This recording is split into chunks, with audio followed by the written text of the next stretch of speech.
Hi. So I wanted to make this a scripted review, but it turned out that there is a reason why this series got cancelled and why people abandoned it. So, The Exorcist, the series. It's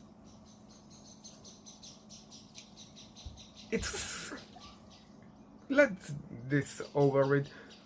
It's an anthology series like the American Horror Story. There is no excuse to be made.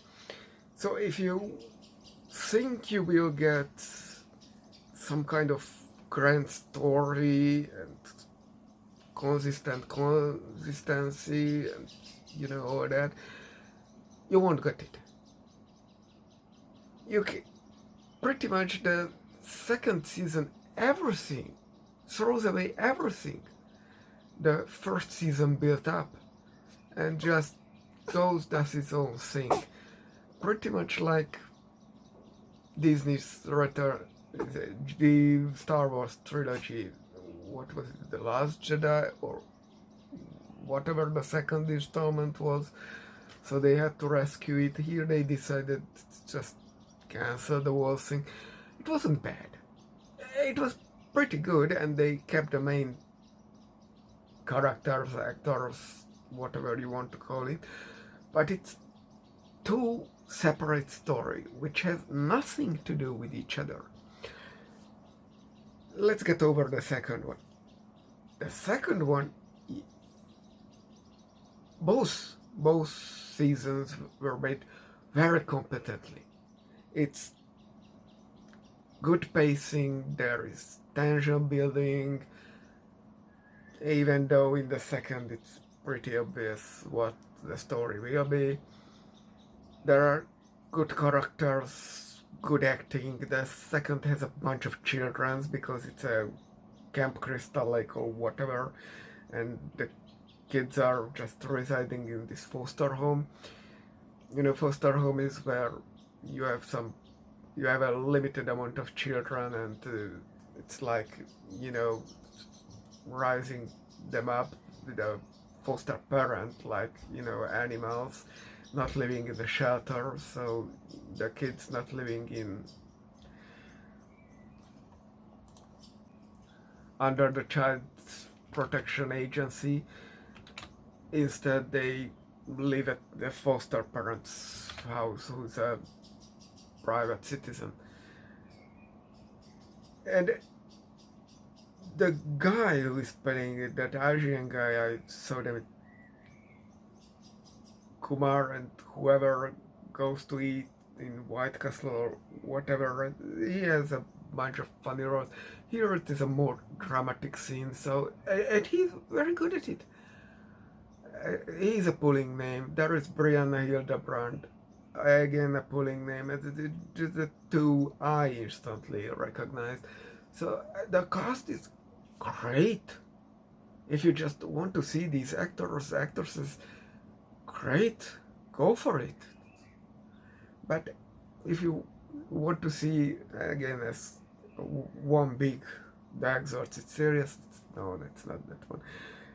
So the demon is coming there and ruining their life, creating chaos within the foster family and all that. There is this child protection agency woman, who is also in love with Asian guy.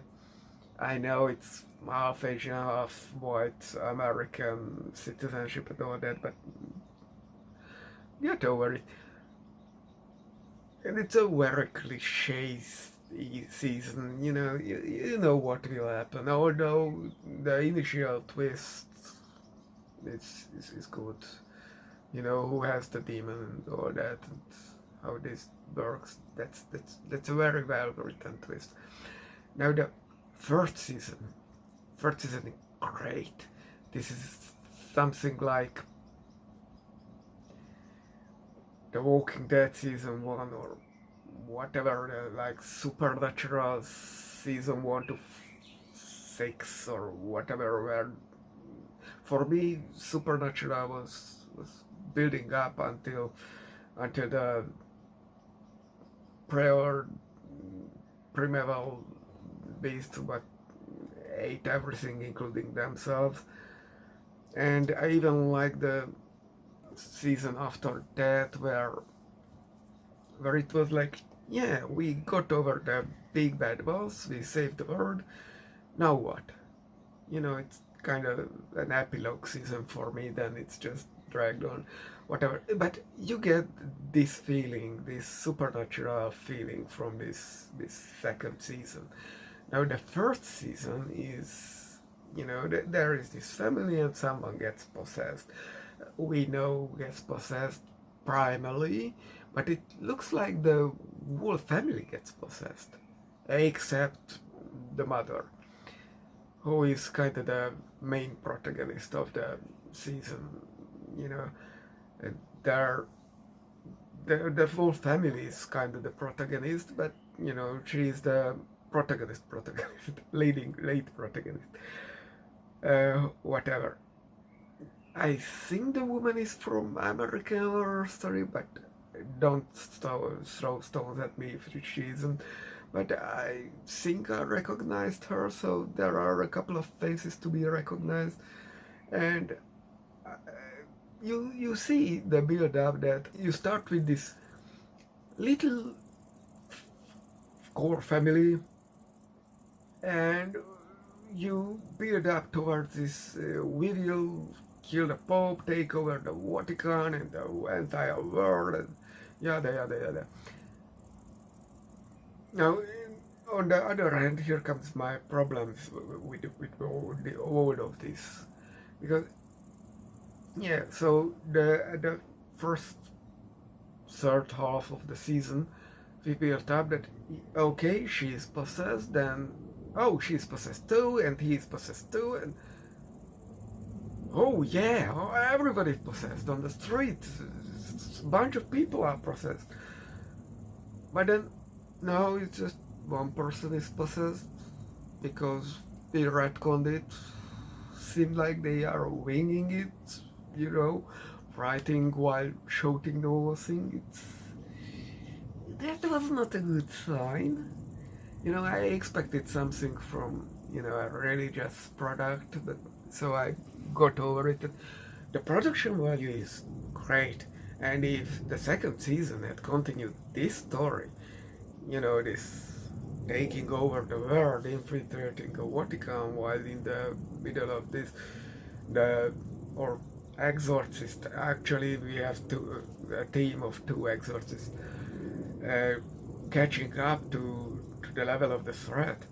That would have been awesome, even if I had a bunch of problems like, okay, the demons have a plan to take over the world and whatever, but then what's with the vomiting and the twisting the heads and all the scars and all the nonsense? How does that serve the plan?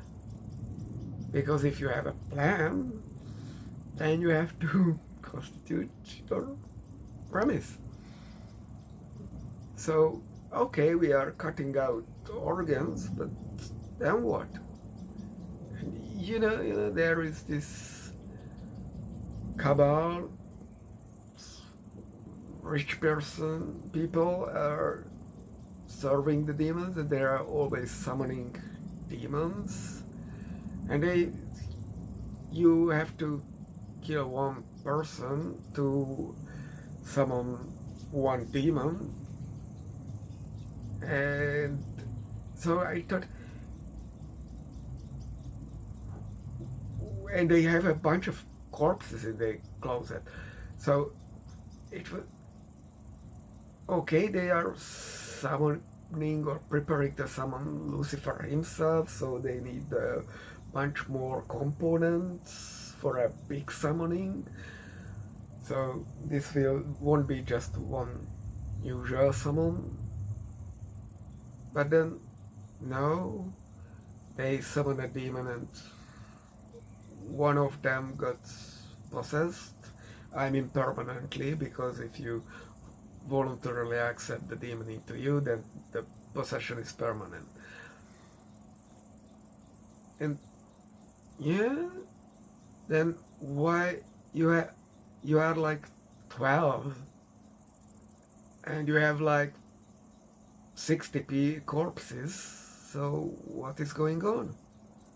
So that didn't really make sense for me, and I suspect, we were winging it, so we retcon it after we figured it out. So that was kind of, the problem started to accumulate for me, to be honest. But still, I would have watched 2, 3, 5 seasons of it, because the production value was actually good. And oh, that kind of, and I liked it. I looked around after trying to decipher what this possession demon, who is getting exorcised and who is possessed, and uh, who these demons are controlling, and you know, I noticed a certain trend, but then I looked around. Who is sitting at the table? This cabal, these demon worshippers or satanic cult or whatever you want to call it. And they were all kinds of people, black people, Indian, Asian, white, gay. No, maybe not gay, but what? Yeah, not gay. No, no, no. Arab. Yeah, Arab. So I was maybe even Muslim. Not sure. Don't throw stone at me. But I like that. Yeah, okay. This series is not racist, at least, because I tell you what I noticed. Who did get possessed? LGBT plus people, even if this got retconned slightly, still it comes on my book. And homeless people, and the protagonist family is a past middle class people. So yeah, we have this rich cabal, but they are infiltrating the real society, trying to overthrow it, trying to overthrow the government, so to say, the real authority.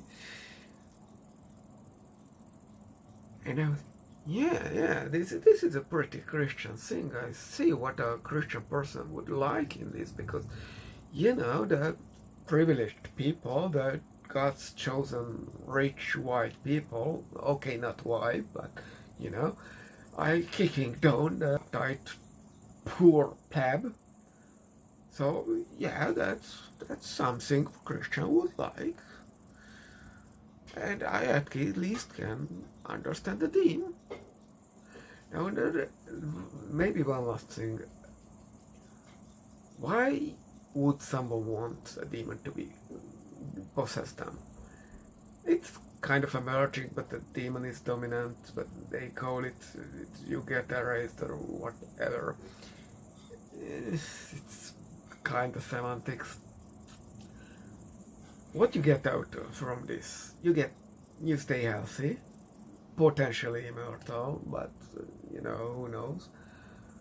One time they mentioned it, but I saw a bunch of old person there, people. Grammar is hard sometimes. And you definitely get rich, and you get connections, and you don't get the scars and all that vomiting stuff and all that bad stuff, unless you're an exorcist. So that's you cut your own throat. That's a big no-no for demons. Even if you voluntarily, you will just get dragged. Now, here comes my problem with this concept, because I see the Christians as, yeah, there are the good guys, the God's people, and the bad guys, the demons. But for me, it comes to, you are at the get-go, of God, whatever that means, or maybe you are possessed or just ownership, or whatever you want to call it. We don't, and this is interesting, we don't really see angelic possession, so it's always just demons or devils or whatever you want to call it. It's technically should be called devils because demons are ancient Greek mythology and the devils are what's in the Bible. But whatever. So, but if the demon takes over, you are pretty much fine. You don't lose nothing. You are just on the other side. You even get some benefit because you get some benefit. At least hope from getting out of homelessness or serving a greater purpose. At least not just being on the street and seemingly God just abandoned you. What did God do for the homeless person? Apparently not much, because they got that desperate that they accepted the demon possession voluntarily. So, yeah, what was the going on with that? This is the same kind of thing. When you start to build up from, just occasional Jesus encounters, Legion, whoever comes across him, but you start to think about the fallen angels, let's call them that, as a group entity, who organize and plan and whatever, then you start to question what's really going on, what is the big picture. And, now I go and try to edit something over this because this obviously needs some footage, but I have zero idea how I will solve this problem, because I will definitely not. And I want to do this serious overhaul with X-Files. I will try to clean the pictures and why the reboot failed. So that's about it for today.